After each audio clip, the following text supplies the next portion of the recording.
Maka bagi kita adalah hadirlah Al-Quran ini sebagai obat. Mengapa dia menjadi obat? Karena dia datang sebagai solusi-solusi kesehatan. Ghuraba, ghuraba, ghuraba, ghuraba. Dia mukjizat yang datang mengobati jika ada penyakit hasad, iri, dengki, penyakit ragu, penyakit yang hanya perasaan yang disandari dengan zon-zon dan lain sebagainya. Maka Al-Quran ini datang sebagai obat. Buktinya lagi, betulkah Al-Quran ini juga sebagai obat jasmani? Betul. Seorang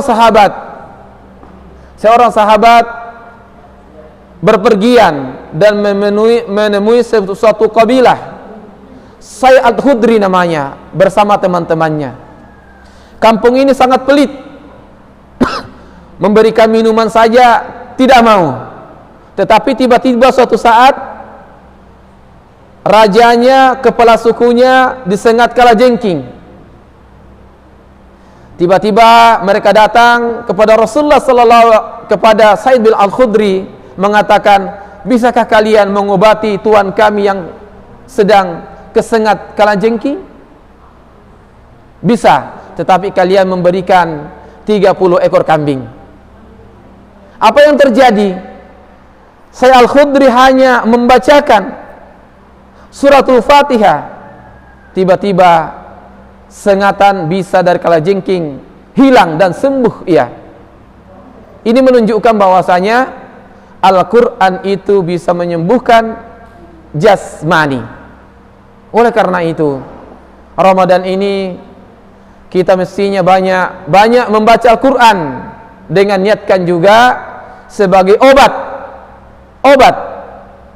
Karena Al-Quran datang dengan berita gembira, Al-Quran ini datang dengan ancaman, Al-Quran ini datang dengan motivasi, targhib wa tarhib. Targhib wa tarhib. Selama kita dengarkan, dibuka mata hati kita, mata batin kita, telinga kita, insyaallah justru akan mengeluarkan optimisme, semangat-semangat. Dengan adanya semangat-semangat amal soleh inilah menjadikan kita sehat, insyaallah.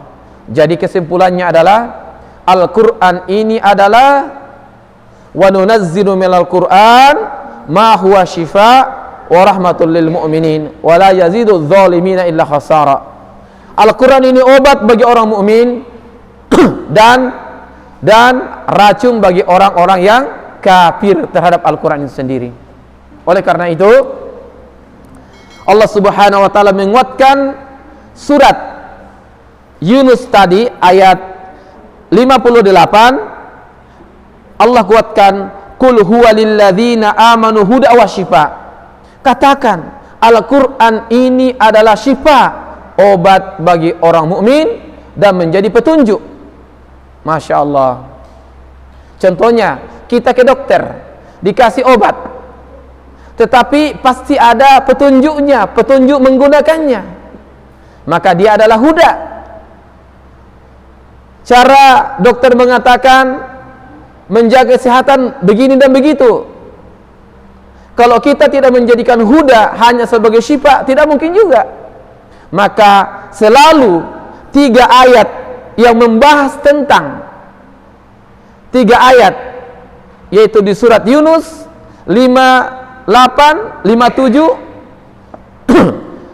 Al-Isra ayat 82 dan Fusilat ayat 44. Selalu kata syifa disandingkan dan dibarengi dengan kata syifa, huda, mau'izah.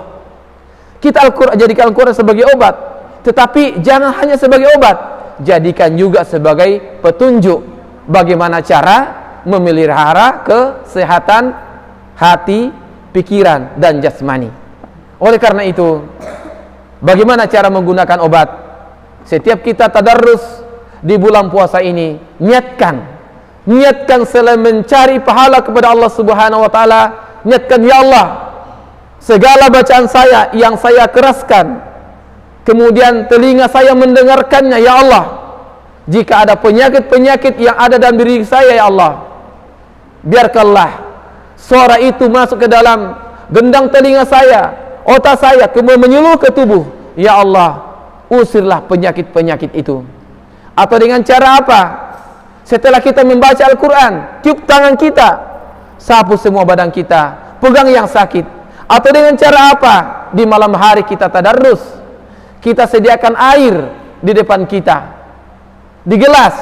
Setelah kita tadarrus, kita tiup, baru kita minum. Bismillah. Yakin dan pasti, jika ada penyakit dalam diri kita, insya Allah Allah akan menyembuhkan dengan Al-Quran. Allah menyembuhkan dengan Al-Quran, tetapi syaratnya harus yakin. Oleh karena itu Allah Subhanahu wa ta'ala membuka surat Al-Baqarah, dzalikal kitabu la raiba fi hudal lil muttaqin. Tidak ada, Al-Quran ini tidak menjadi obat bagi orang yang ragu. Ulangi lagi, Al-Quran ini tidak bisa menjadi obat bagi orang yang ragu kemukjizatannya.